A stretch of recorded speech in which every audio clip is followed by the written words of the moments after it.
Neste imenso universo, nós somos, como pessoas humanas, uma maravilha. Mas, ao mesmo tempo, é preocupante a nossa fragilidade física, psicológica, espiritual. De um instante para o outro, sentimos as nossas forças se enfraquecerem e pronto, estamos doentes. A humanidade sempre procurou e vai continuar procurando meios para garantir uma vida longa, saudável, feliz. Assim como vai continuar questionando sobre o sentido da dor, do sofrimento e, sobretudo, o sentido da morte. Nosso dia a dia está carregado de cenas e de experiências relativas aos cuidados com a saúde, alimentação, exercícios físicos, descanso, amor e paz. Mas, por outro lado, são muitas as experiências com o sofrimento e a morte. Quanta gente nos hospitais, nas filas de postos de saúde, de farmácias. Muitas e muitas vezes sentimos em nosso próprio corpo, em nosso espírito, sensações de desarmonia que nos preocupam, como o cansaço, a doença, a dor, a angústia, o estresse e a melancolia. A certeza da morte e o peso da dor fazem parte de nossa condição humana. São como companheiros inseparáveis. A medicina evolui a cada dia, produz medicamentos mais e mais poderosos e com aparelhos técnicos de alta precisão e qualidade. Mas mesmo assim há doenças que ainda não conseguimos vencer, sem falar daquelas produzidas por negligência ou por falta de solidariedade humana. Males que ainda fazem milhares de vítimas, sobretudo nos países do terceiro mundo. Há pessoas que se revoltam por não conseguirem encontrar sentido para o sofrimento e a morte. Outras, pelo contrário, adquirem uma energia psicológica e espiritual muito forte a partir desta experiência da fragilidade e se tornam esteio, apoio e conforto para quem sofre. São os problemas relacionados com a saúde e com a morte que mais levam as pessoas a procurarem a religião. Reza-se pelos doentes, pedindo a cura. Reza-se para agradecer a saúde. Reza-se pelos que já morreram, para que estejam com Deus. Sem a fé, é muito difícil lidar com o sofrimento, as doenças e a morte.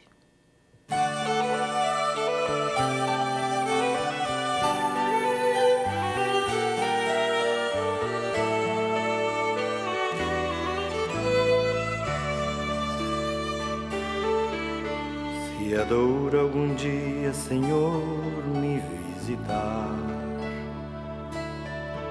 se o corpo algum dia, Senhor, não me obedecer, se a mente algum dia, Senhor, já não distinguir, para saber carregar minha cruz, olharei para Jesus. Senhor, me visitar. Se o corpo algum dia, Senhor, não me obedecer, se a mente algum dia, Senhor, já não distinguir, para saber carregar minha cruz, olharei para Jesus. Sabiás ainda são sabiás, mesmo quando não cantam. Águias feridas ainda são águias, eu sei que elas são. Quando alguém apodou a roseira, chorou, mas depois se vingou. Deu mais rosas do que nunca. Ninguém nasceu pra sofrer, mas a dor nos faz crescer.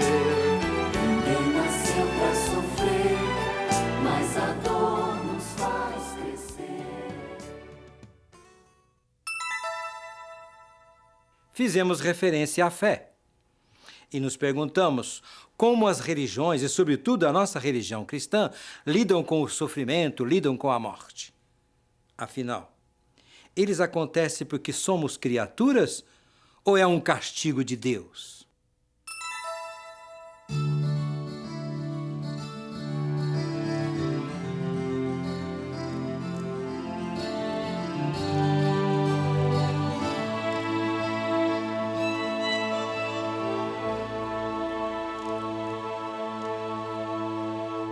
Algumas passagens da Bíblia associam a dor e a morte como consequências do pecado.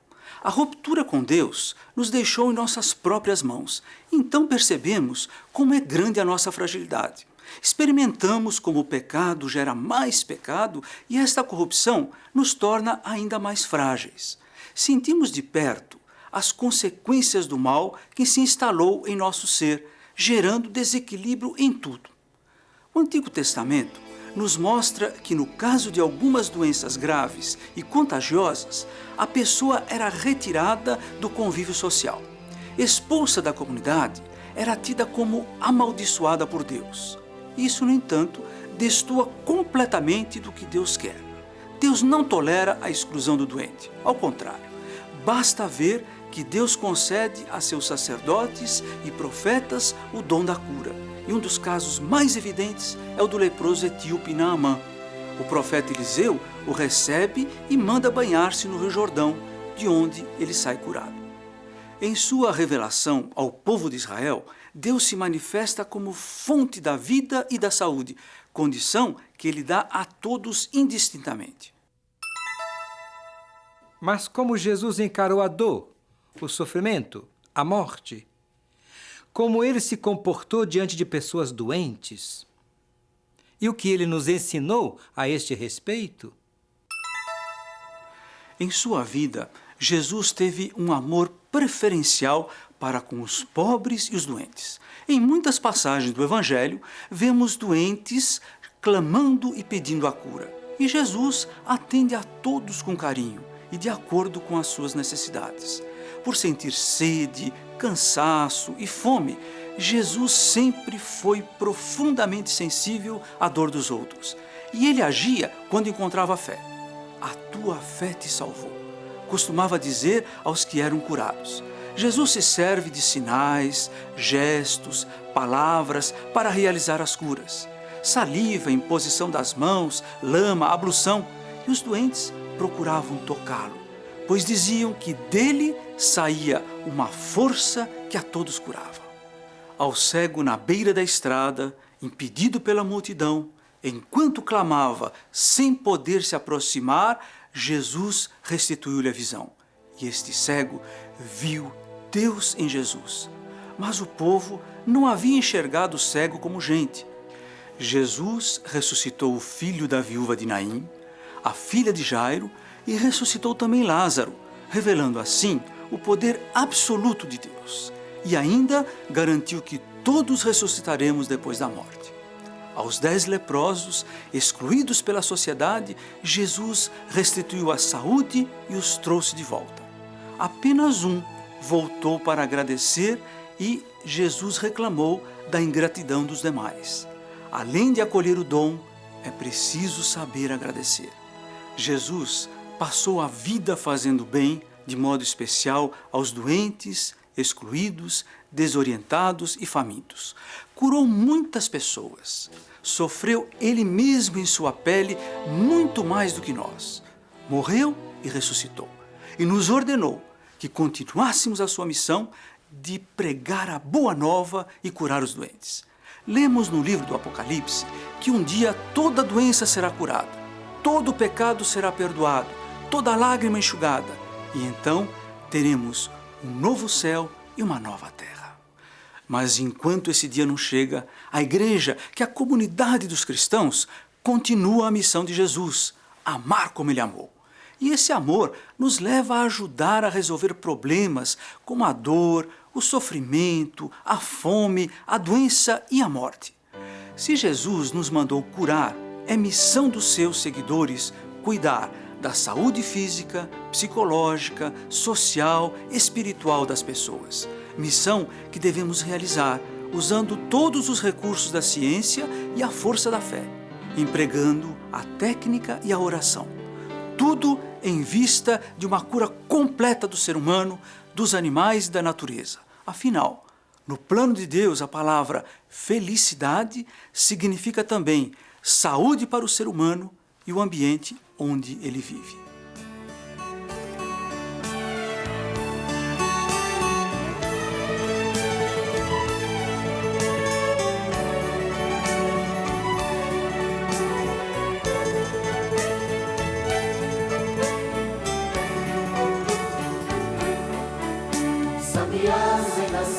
sabiás mesmo quando não cantam. Águias feridas ainda são águias, eu sei que elas são. Quando alguém apodou a roseira, chorou, mas depois se vingou. Deu mais rosas do que nunca. Ninguém nasceu pra sofrer, mas a dor nos faz crescer. Ninguém nasceu pra sofrer, mas a dor nos faz crescer.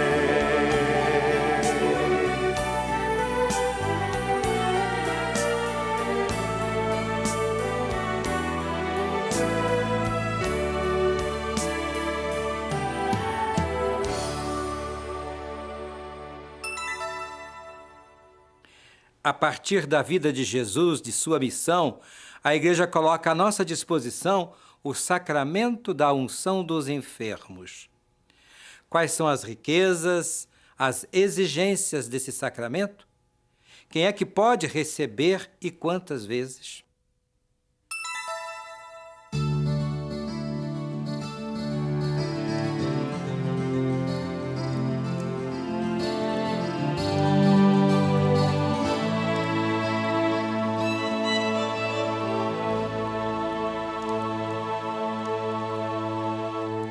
Vimos que durante a sua vida, Jesus deu aos discípulos o poder de pregar, consolar, expulsar demônios e curar. Ele disse: Ide e anunciai que o reino de Deus está próximo. Curai os doentes, ressuscitai os mortos, purificai os leprosos, expulsai os demônios. Depois da ressurreição, falando aos que vão se converter pela ação dos apóstolos, Jesus diz: Em meu nome, eles imporão as mãos sobre os enfermos, e estes ficarão curados. Ungidos pela força do Espírito Santo em Pentecostes, os apóstolos e discípulos receberam o dom da cura. E assim, a Igreja assumiu esse ministério, um serviço especial junto aos doentes, levando-lhes a palavra de Deus, o conforto da fraternidade e da oração, a unção com o óleo abençoado e a imposição das mãos. Em suas cartas, São Paulo tem consciência de que nem sempre a oração consegue a cura e desenvolve uma espiritualidade do sofrimento. Ela dá ao discípulo do Senhor um vigor interior especial. Paulo diz que na fraqueza humana se manifesta o poder de Deus. A Igreja sempre deu atenção especial aos que estão com a saúde precária e próximos da morte. São Tiago, apóstolo, escreveu: Há alguém doente entre vós? Que chame um sacerdote da igreja para que ore por ele e coloque nele o óleo santo em nome do Senhor Jesus. A oração da fé salvará o doente, e o Senhor o porá de pé. E se tiver cometido pecados, estes lhe serão perdoados. É a partir da prática de Jesus e do rito sugerido por São Tiago que nasce o sacramento da unção dos enfermos. Por muito tempo, esse sacramento foi administrado unicamente a pessoas em estado limite de vida próximo da morte.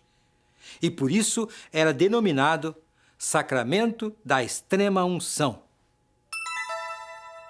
Mas não é este o ensinamento de Santiago. Para o apóstolo, esta unção com o santo óleo deve ser dada às pessoas doentes, muito enfermas.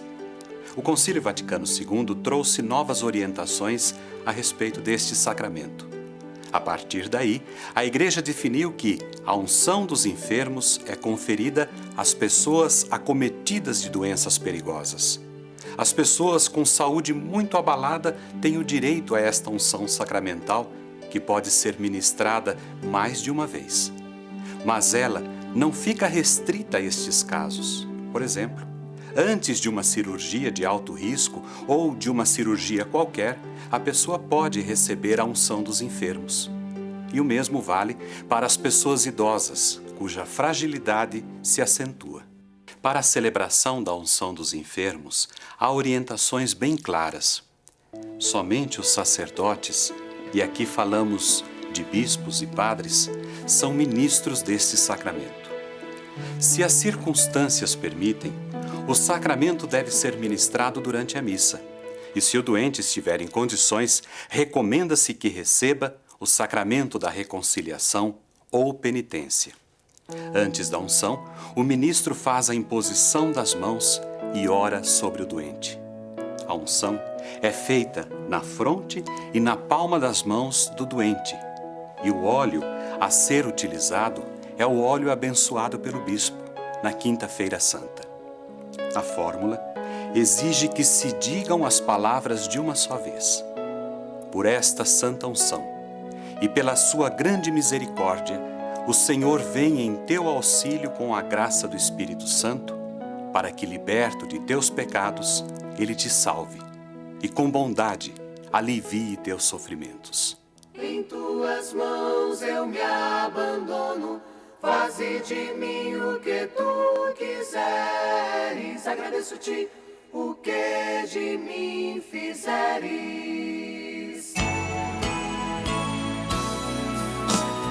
Em tuas mãos eu me abandono, faze de mim o que tu quiseres. Agradeço-te o que de mim fizeres. Estou pronto para tudo aceitar, contanto que se cumpra sem hesitar a tua vontade em mim, em todas as pessoas. Fora disso nada mais eu tenho a desejar. Em tuas mãos eu me abandono, faze de mim o que tu quiseres. Agradeço-te o que de mim fizeres. Em tuas mãos eu me abandono, faze de mim o que tu quiseres. Agradeço-te o que de mim fizeres. Queremos saber quais são os efeitos do sacramento da unção dos enfermos. Mas há também algumas questões pastorais a serem consideradas. Como funciona em nossa comunidade a pastoral da saúde, a pastoral da visita aos enfermos?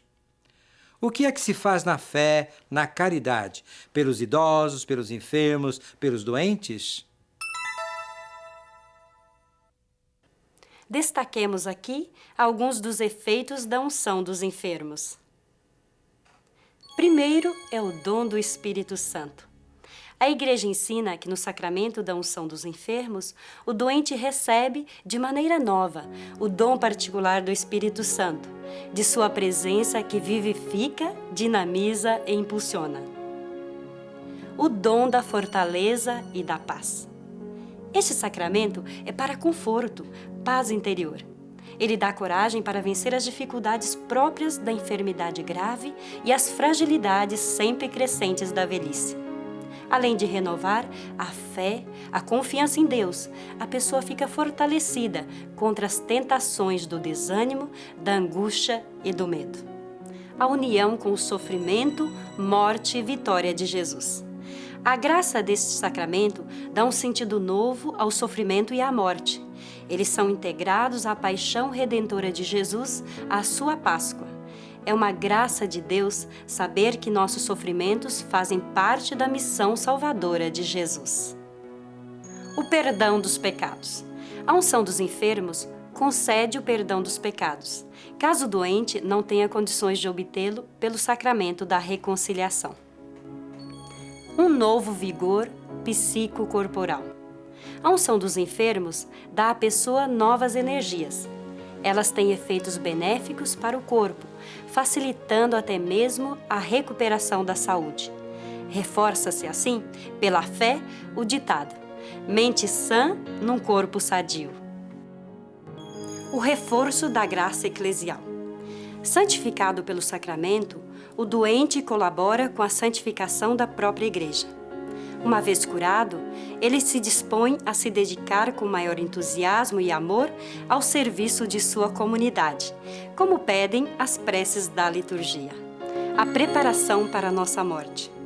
Se a doença se agravar, a força da unção dos enfermos é uma preparação muito especial para a última viagem, a passagem pascal para a vida eterna. Com a unção do óleo santo e com o sacramento da Eucaristia, o doente se abastece para a viagem definitiva, ao encontro com a Santíssima Trindade e a posse da felicidade eterna na Pátria Celeste. Daí o nome viático, isto é, o alimento da última viagem. Então, como lemos no livro do Apocalipse, Deus enxugará toda lágrima e nunca mais haverá dor, morte, luto. Apenas a felicidade plena. Reforçamos sim o Ministério da Pastoral da Saúde. Mas algumas orientações pastorais nos ajudam a melhor valorizar este dom de Deus, que é o sacramento da unção dos enfermos.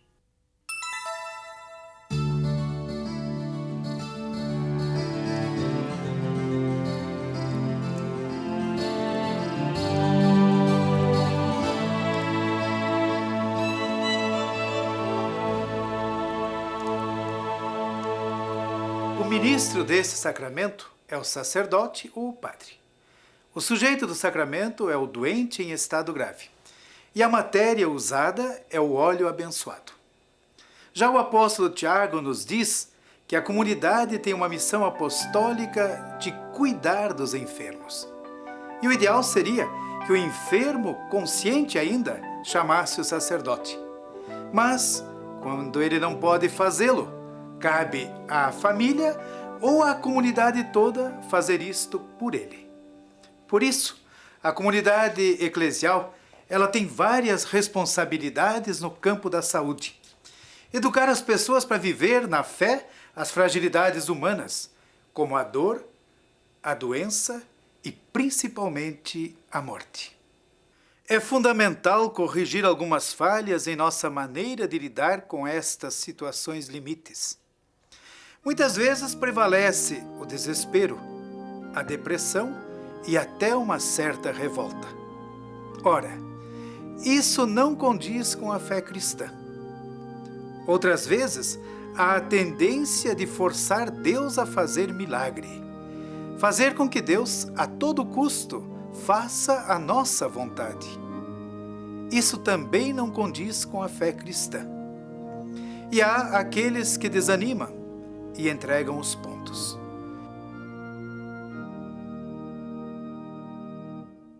O cristão aprende, com Jesus, a dar um sentido especial à vida, ao sofrimento e à morte. Existe ainda o ministério da visita e do conforto às pessoas com a saúde abalada. Trabalho esse que consiste em ser presença carinhosa junto ao doente, orar com ele, levar-lhe a palavra de Deus e a Eucaristia, ser um apoio fraterno para os familiares.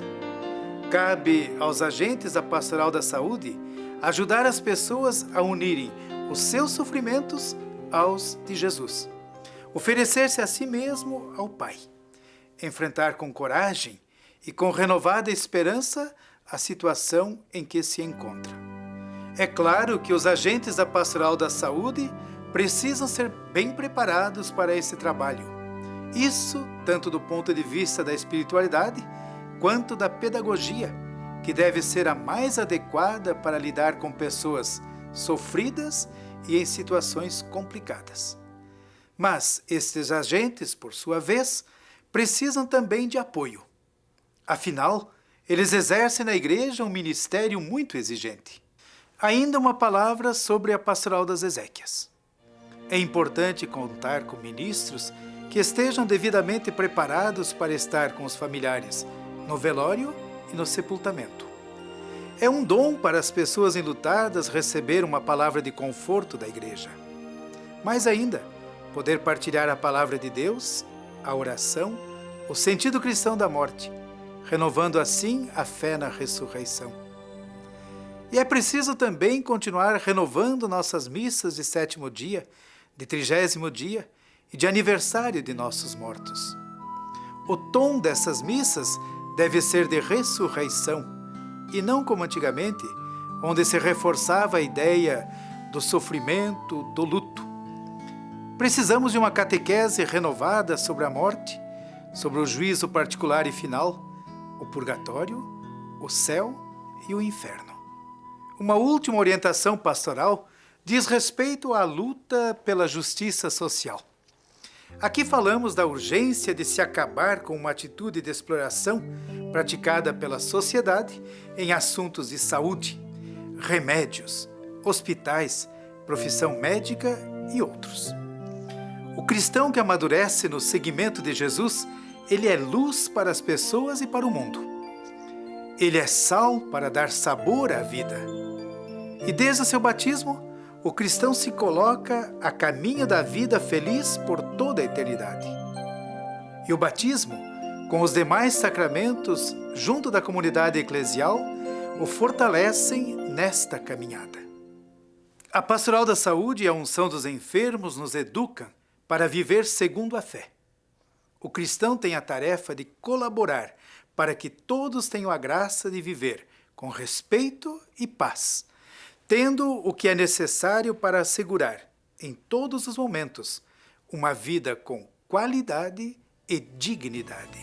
Em tuas mãos eu me abandono, faze de mim o que tu quiseres. Agradeço-te o que de mim fizeres. Em tuas mãos eu me abandono, faze de mim o que tu quiseres. Agradeço-te o que de mim fizeres. Em tuas mãos eu me entrego, ó Senhor, com todo amor, de todo o coração, porque te amo, Pai, porque te amo, Pai, e o amor exige que eu me doe mais. Eu me entrego em tuas mãos, sem nada reter e confiante, porque tu és meu Pai, meu Pai.